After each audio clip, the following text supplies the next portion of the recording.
Hi, my name is Judie VanKooiman, and you're watching Life Issues. November's show is about Alzheimer's, and my guest is Nicole McGurran. Welcome, Nicole. Thanks, Judy, for having me. Oh, my pleasure. Thank you.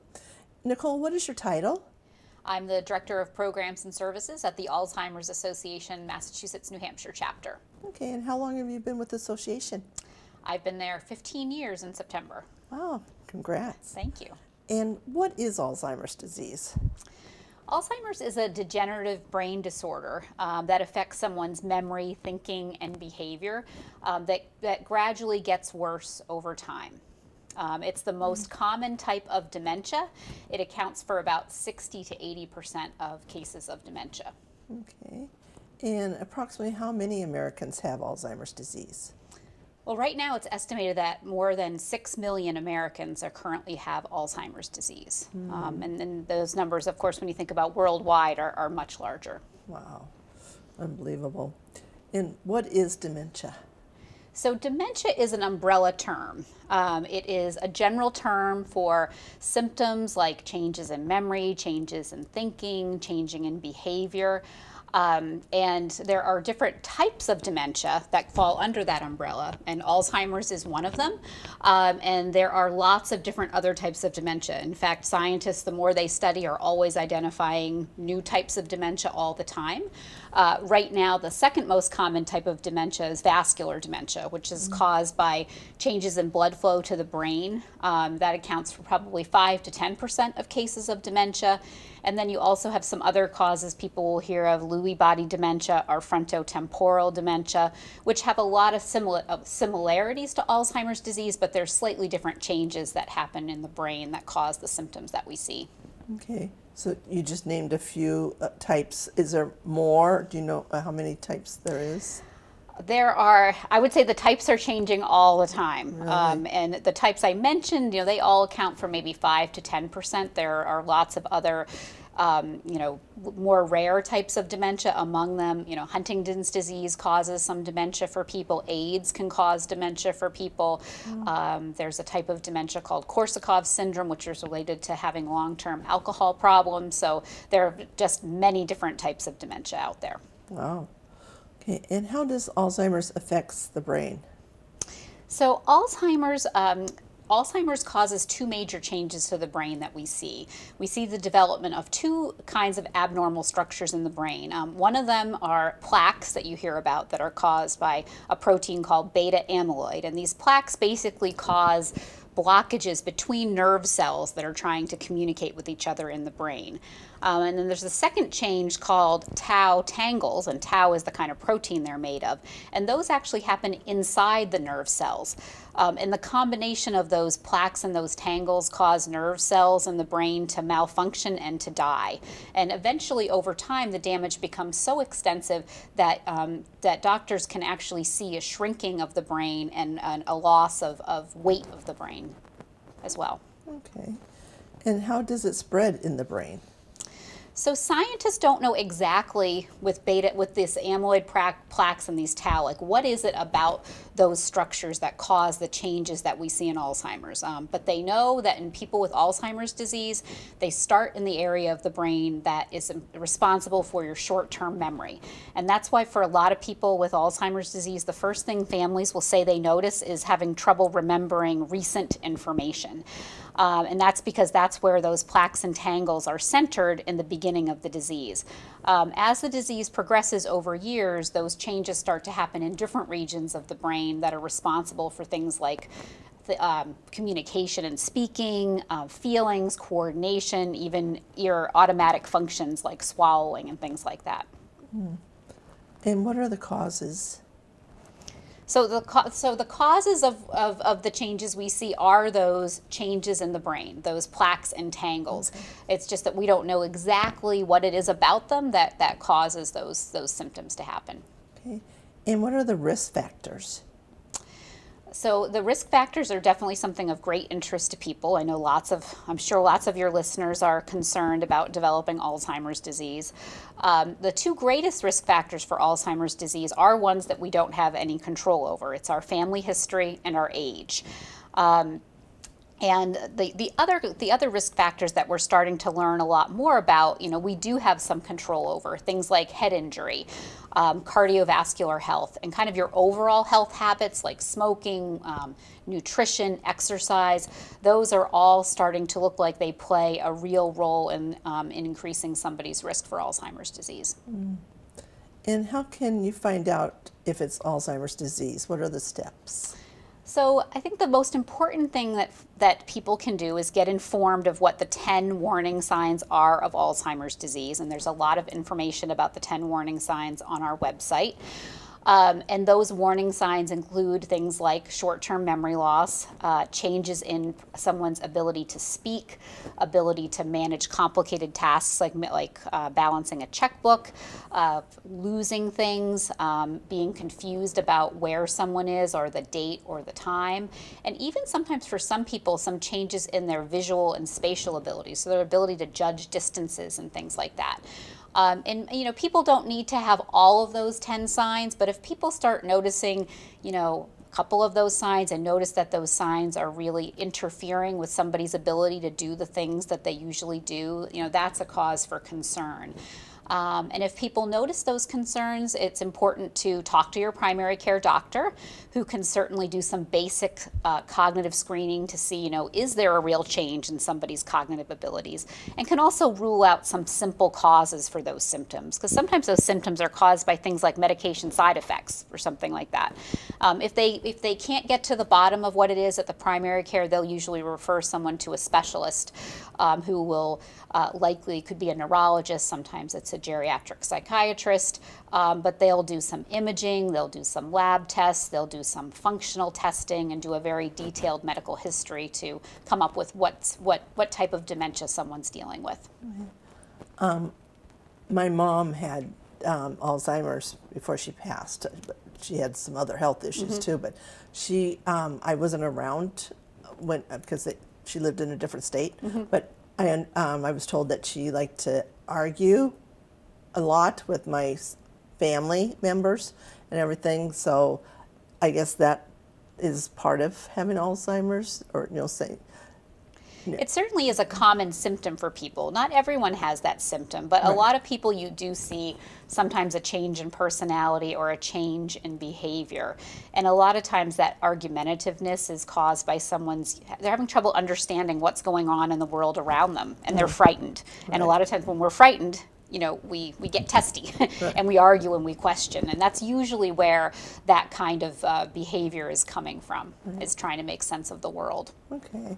And there's another elderly woman that I know that has Alzheimer's, and she'll repeat herself. She'll say, what did you do today? And then, so I'll, tell her, and then she'll ask me another question maybe, and then go back, what did you do today?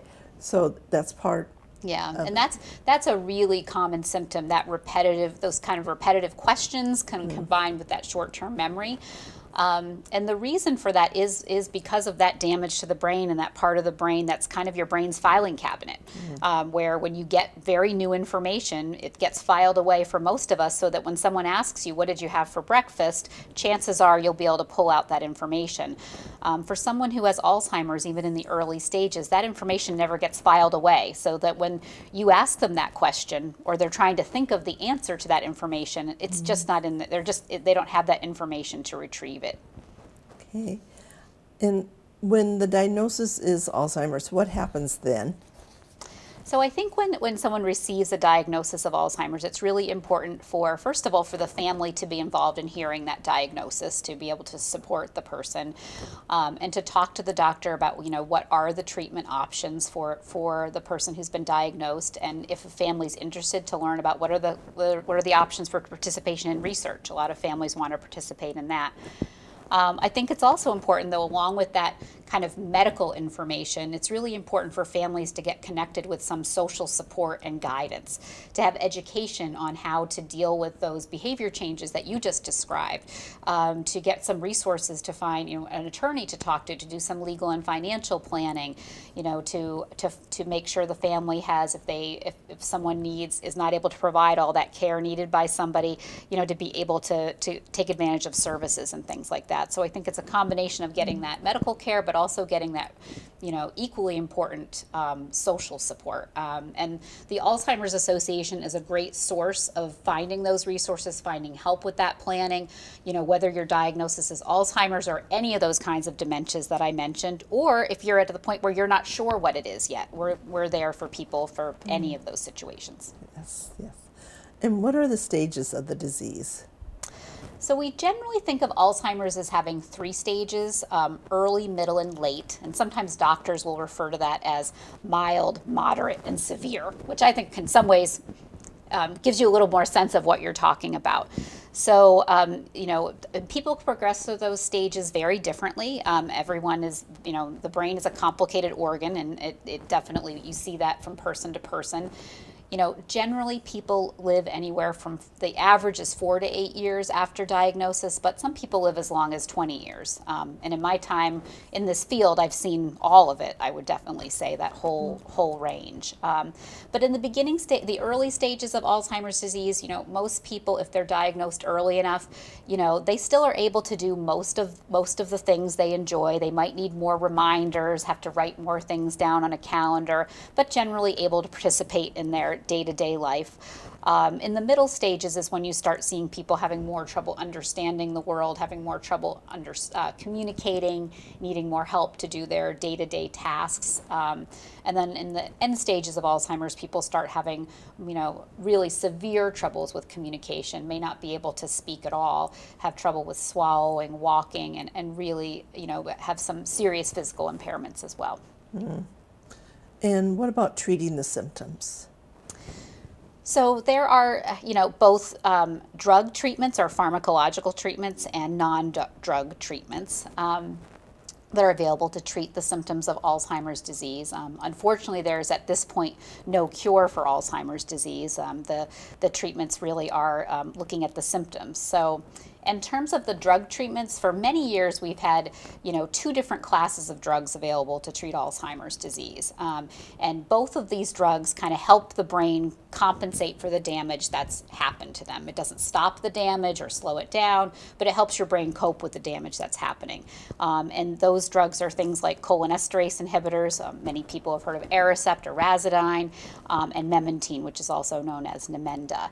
And then in just about a month or 2 ago, the FDA actually just granted expedited approval for a new drug called Aduhelm, which actually does look at the underlying cause of Alzheimer's disease. It does work to remove those beta amyloid plaques we talked about in the brain.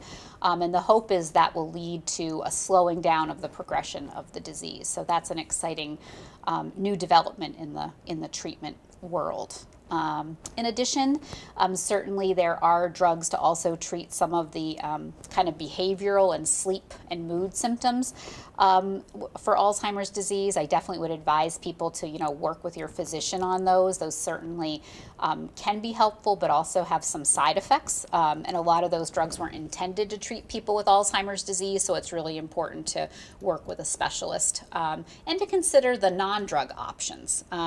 Certainly things like memory aids, structuring the day, having activities, giving caregivers education, all those things certainly lessen the symptoms that people experience. Right. And the worst time of the day for somebody with Alzheimer's is what is called the sundowner, when the sun, when they start getting agitated. Yep. and all that, right? Yeah, that's certainly, there is this term called sundowning that happens to a lot of people with Alzheimer's disease, where, toward the end of the day when it's getting darker, so things are more like, it's hard, shadows appear, it's hard, things are more confusing as it gets dark. And also when people are more tired as well. And a lot of times in their home, it's very busy while they're tired, where a lot of times behavior issues tend to be more challenging. And that's one of those things. I mean, sundowning is a perfect example of how helpful non-drug treatments can be. And people can do things like sometimes just keeping the shades closed in your house before the sun goes down, so that someone with Alzheimer's doesn't experience that drastic change, and it reduces the shadows that people see, and they don't see the reflection in the window, which can be frightening, can make a really big change. Or making sure that time of the day you have some activities planned, so that someone isn't just looking for something to do at that time of the day, that maybe they know every time that day they're going to look forward to, having an evening snack before dinner, or appetizers, or maybe that's the time of the day they help set the table, but there's always something that they're doing at that time of the day that can really be effective in making that agitation less. That's great ideas, yes. Is there hope in the future for Alzheimer's? I think there is. I've worked in this field for a long time. I worked in the field before I worked for the Alzheimer's Association too, and I've never worked during a time when there's been so much philanthropic support and federal government support for research funding. We've seen increases year after year in the funding for research. There's so many clinical trials happening right now. The National Institute on Aging alone has more than 271 clinical trials looking at Alzheimer's right now. Many of those clinical trials are happening at hospitals in this area, and people can take advantage of those. And we've also seen a lot of positive changes in the world of public health, taking Alzheimer's disease as a serious public health threat, and really having a lot more emphasis on education. And we've seen a lot of bipartisan support for this. I mean, Alzheimer's disease affects anyone, regardless of your politics, your background, and we've seen a lot of different types of people unite over this cause as well. And how would someone create an action plan? So I would suggest, if someone's looking to create an action plan, and I would suggest anyone who's dealing with a diagnosis of Alzheimer's should have an action plan to, be proactive about changes that will happen ahead. We can't predict exactly how Alzheimer's is going to affect a person, but we know eventually with time someone's going to need support, to be safe in their home. And we also know that whoever their caregiver is not going to be able to do that on their own. So I think those two things, so planning ahead is important. I would suggest that people start by calling our 24/7 helpline. We have care consultants available anytime, day or night, that can help people figure out. People don't even have to know what question they have to ask, but we can ask them the questions to figure out, what are the challenges for this particular family, and what resources do they bring to the table? Where do they live, and really give them an idea of what they should be taking advantage of now and what they should be thinking about for the future. Okay. In November is both Alzheimer Awareness and Family Caregiver Month. What special events is Alzheimer Association planning? Yes, it is. So I would like to place special attention on caregivers. There are more than 11 million caregivers in the U.S. providing unpaid care to people living with Alzheimer's disease, and often at really great risk to themselves, both their health, their physical health, their mental health, and their financial health. And doing a great job. I talk to caregivers every day, and I'm constantly inspired by what they do to be able to continue to have their loved one have a great quality of life, to stay in their home if that's what their wish is, or if they're in a nursing home, to make sure that nursing home is giving someone the top care possible. So it's hugely important. So for the month of November, we are having a special calendar of virtual programs specifically for caregivers that will be on our website. It's going to start early in the month. It will range from, we have a great program talking about both medical treatments that I mentioned, as well as non-medical treatments, looking at art as a treatment for Alzheimer's disease.